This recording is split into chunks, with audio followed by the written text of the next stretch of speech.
हिंदी साहित्य संपूर्ण घटना चक्र क्विक रिवीजन विद आरती शर्मा। दोस्तों, आपको मेरा चैनल पसंद आए तो इसे शेयर करें, लाइक करें, सब्सक्राइब करें। साथ ही साथ मेरी वीडियोस के अगले नोटिफिकेशंस को पाने के लिए बेल आइकन को प्रेस करें। दोस्तों, आज हम करेंगे घटना चक्र का पार्ट 53 यानी 53। तो चलिए शुरू करते हैं अपने अगले प्रश्न। गौर करेंगे, ध्यान दें। विक्रमोर्वशी की मूल कथा नामक निबंध के लेखक कौन हैं? फिर से सुनेंगे, विक्रमोर्वशी की मूल कथा नामक निबंध के लेखक कौन हैं? तो ऑप्शन ए इसका सही उत्तर है, चंद्रधर शर्मा गुलेरी। चंद्रधर शर्मा गुलेरी का निबंध है विक्रमोर्वशी की मूल कथा। ठीक है, व्याख्या देख लेते हैं दोस्तों, गौर करेंगे। चंद्रधर शर्मा गुलेरी ने विक्रमोर्वशी की मूल कथा अमंगल के स्थान पर मंगल शब्द, मारेसी मोहिम कुठाव तथा कछुआ अधर्म आदि निबंध लिखे हैं। ठीक है, तो कौन कौन से निबंध हैं गुलेरी जी के? विक्रमोर्वशी की मूल कथा, अमंगल के स्थान पर मंगल शब्द, मारेसी मोहिम कुठाव तथा कछुआ धर्म आदि निबंध लिखे हैं। ठीक है, अगला प्रश्न है दोस्तों, गौर करेंगे। मारेसी मोहिम कुठाव एवं कछुआ धर्म ये निबंध किसने लिखे हैं? तो ऑप्शन सी, चंद्रधर शर्मा गुलेरी ने। किसने? चंद्रधर शर्मा गुलेरी ने। ठीक है, ध्यान रखना। अगला प्रश्न है दोस्तों, किस प्रकार के निबंधों में समाज शैली प्रयुक्त होती है? तो ऑप्शन डी, विचारात्मक निबंधों में। किसमें? विचारात्मक निबंधों में समाज शैली प्रयुक्त होती है। पीजीटी परीक्षा 2004 में पूछा गया प्रश्न है। ठीक है, व्याख्या देखते हैं, ध्यान देंगे। विचारात्मक निबंधों के प्रणयन में लेखकों ने समास एवं व्यास, ध्यान से सुने, समास एवं व्यास दोनों प्रकार की शैलियों का प्रयोग किया। विषय प्रधान निबंधों को विवरणात्मक, वर्णनात्मक, भावात्मक तथा विचारात्मक निबंधों के वर्गों में विभक्त किया। ठीक है, विभक्त किया जाता है। वर्णनात्मक और विवरणात्मक निबंध शैली की दृष्टि से बहुत करीब हैं। ठीक है, वर्णनात्मक और विवरणात्मक निबंध शैली की दृष्टि से बहुत करीब हैं। इनके प्रतिपादन की पद्धति में अंतर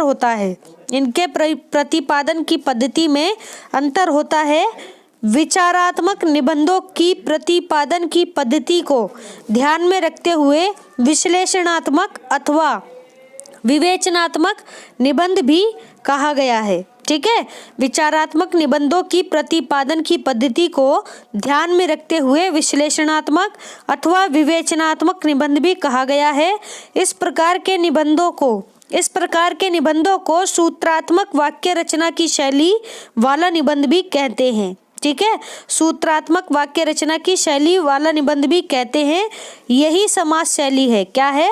यही समास शैली है। प्रत्येक वाक्य के विचार होते हैं। जो वाक्य होता है ना, हर वाक्य के अपने विचार होते हैं और एक वाक्य दूसरे वाक्य का पूरक होता है। ठीक है, आगे देखते हैं, गौर करें। तो कहाँ थे अभी हम? ठीक है, तो एक वाक्य दूसरे वाक्य का पूरक होता है, अर्थात संक्षेप में व्यक्त किया जाता है। ठीक है, संक्षेप में व्यक्त किया जाता है। इसके विपरीत व्यास शैली होती है और इसके विपरीत जो शैली होती है वो व्यास शैली होती है। भावात्मक निबंधों में, किसमें? भावात्मक निबंधों में लेखक के भाव की तरंगे होती हैं। किसी भी पूर्व स्मृति, किसी प्राचीन कलाकृति, किसी स्मरणीय दृश्य, कल्पना की उड़ान अथवा इसी प्रकार के किसी भावनापूर्ण प्रसंग से लेखक भावुक हो जाता है। ठीक है, फिर से सुनना। किसी भी पूर्व स्मृति, किसी प्राचीन कलाकृति, किसी स्मरणीय दृश्य, कल्पना की उड़ान अथवा इसी प्रकार के किसी भावनापूर्ण प्रसंग से लेखक भावुक हो जाता है। इसमें भी धारा शैली और तरंग शैली नामक दो भेद किए गए हैं। इसमें भी धारा शैली और तरंग शैली नामक दो भेद किए गए हैं। ठीक है, तो ध्यान रखें, इंपॉर्टेंट है। अगला प्रश्न है, गौर करें, किस प्रकार के निबंधों में बुद्धि तत्व प्रमुख होता है? किस प्रकार के निबंधों में बुद्धि तत्व प्रमुख होता है? तो ऑप्शन डी, विचारात्मक। ठीक है, विचारात्मक निबंधों में बुद्धि तत्व प्रमुख होता है। दिल्ली केंद्रीय विद्यालय पीजीटी परीक्षा 2015 में पूछा गया प्रश्न है। व्याख्या देख लेते हैं। विचारात्मक निबंधों में बुद्धि तत्व को और भावात्मक निबंधों में रागात्मक तत्व को, ध्यान से सुनेंगे, जो विचारात्मक निबंध होते हैं उसमें बुद्धि तत्व और जो भावात्मक निबंध होते हैं उसमें रागात्मक तत्व। ठीक है, इनकी प्रधानता होती है। शैली तत्व सभी में समान रूप में रहता है और जो शैली तत्व होता है वो सभी में समान रूप में होता है। आगे देखें,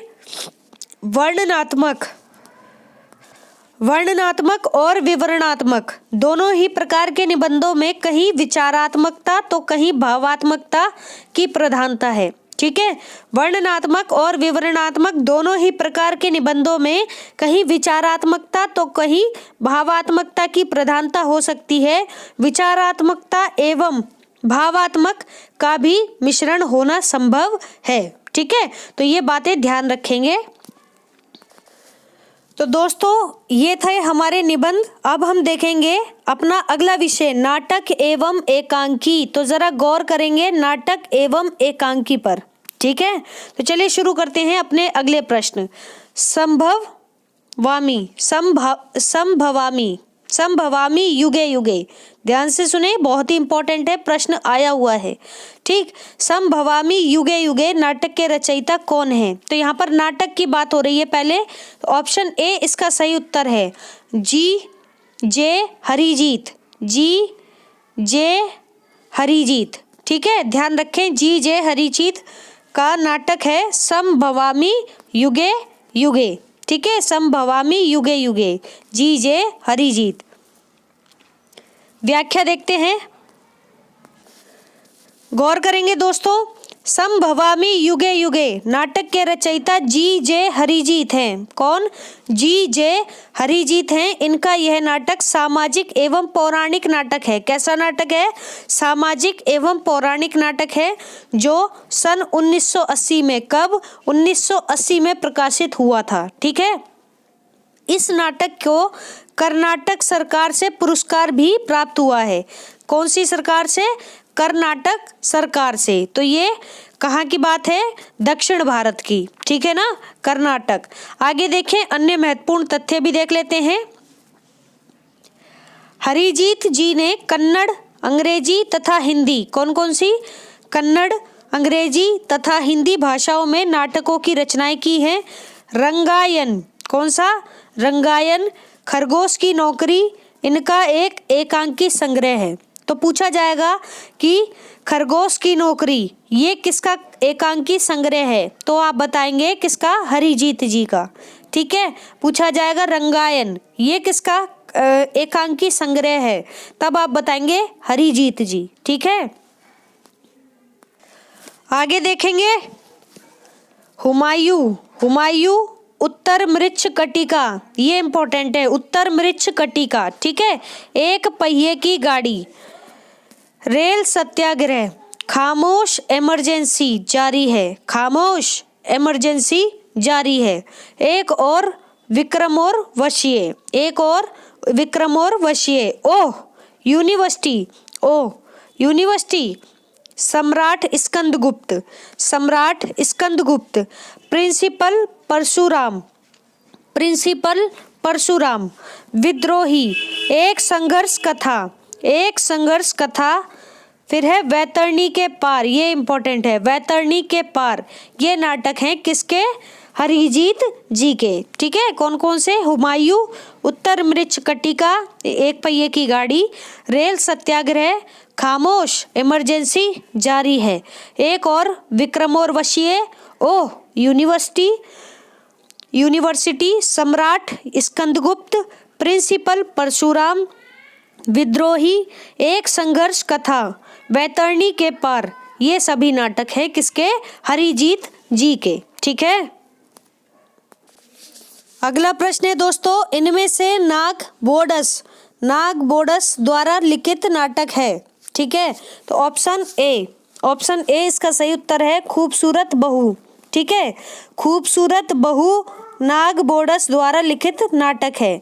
व्याख्या देखेंगे, नाग बोडस एक लोकप्रिय भारतीय नाटककार है। ठीक है, लोकप्रिय भारतीय नाटककार है नाग बोडस, और हिंदी कथाकार भी है। ठीक, इनकी पहचान मुख्यतः नाटककार के रूप में ही थी।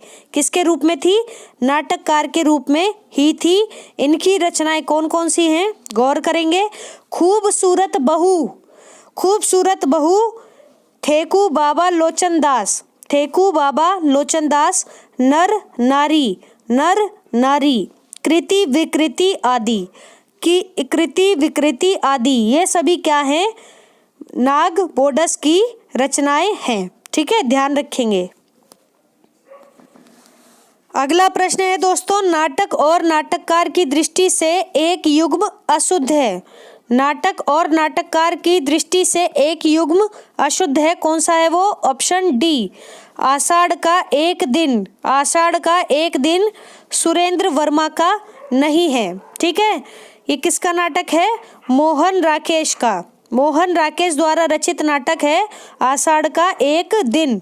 ठीक है, जो कि 1959 में इसे सर्वश्रेष्ठ नाटक के लिए संगीत नाटक अकेडमी पुरस्कार से सम्मानित किया गया। ठीक है, तो संगीत नाटक अकेडमी पुरस्कार भी मिला है आषाढ़ का एक दिन नाटक को। और किसका है ये? मोहन राकेश का है। कब मिला पुरस्कार? 1959 में मिला। ठीक है, पुरस्कार से सम्मानित किया गया था। और शेष युग्म सही है। देख लेते हैं क्या क्या।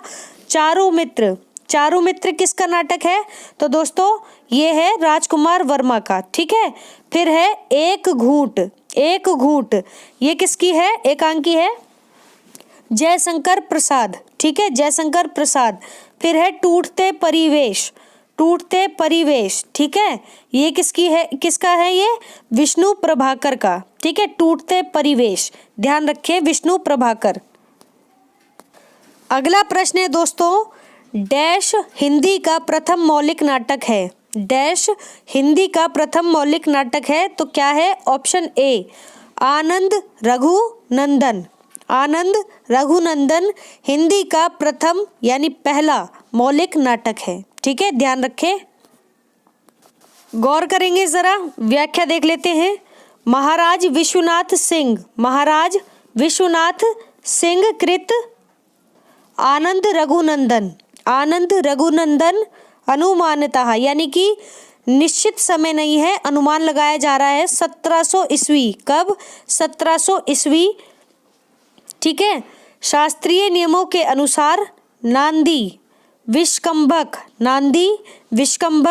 भरतवाक्य आदि का प्रयोग किया गया है। ठीक है, शास्त्रीय नियमों के अनुसार इसमें नांदी, विष्कंभक, भरतवाक्यों का प्रयोग किया गया है। आनंद रघुनंदन में किसका है ये? महाराज विश्वनाथ सिंह का है। ठीक है, और रंग निर्देश, ध्यान से सुनेंगे, रंग निर्देश संस्कृत भाषा में दिए गए हैं। किसमें? संस्कृत भाषा में। ठीक है, इसलिए विद्वानों ने इसे हिंदी का पहला नाटक माना है। तो आपसे पूछा जाएगा कि हिंदी का पहला मौलिक नाटक कौन सा है, तो आप बताएंगे आनंद रघुनंदन। ठीक है, किंतु इसमें नाट्य दृष्टि से अनेक दोष हैं। अब देखो, इसमें नाट्य दृष्टि से कुछ ऐसे दोष भी हैं। ठीक है, आगे देखते हैं। अंधेर नगरी किसका? ये भारतेंदु का। ठीक है, सुना होगा, इसकी एक प्रसिद्ध पंक्ति भी है, अंधेर नगरी चौपट राजा टकेसेर भाजी टकेसेर ख्वाजा। ठीक है, अंधेर नगरी चौपट राजा टकेसेर भाजी टकेसेर ख्वाजा। ठीक है, ये नाटक की प्रसिद्ध पंक्ति है। ठीक है, तो 1881 में आया ये। फिर है भारतेंदु का नील देवी जो कि 1881 सेम ईयर ये भी आया। ठीक, फिर है भारतेंदु हरिश्चंद्र और प्रहलाद चरित्र ये आए 1888 में। ठीक है, कब? 1888 में श्रीनिवास दास कृत नाटक है। ठीक है, और ये श्रीनिवास दास कृत नाटक है, ध्यान रखना ये। ठीक है, प्रहलाद चरित्र।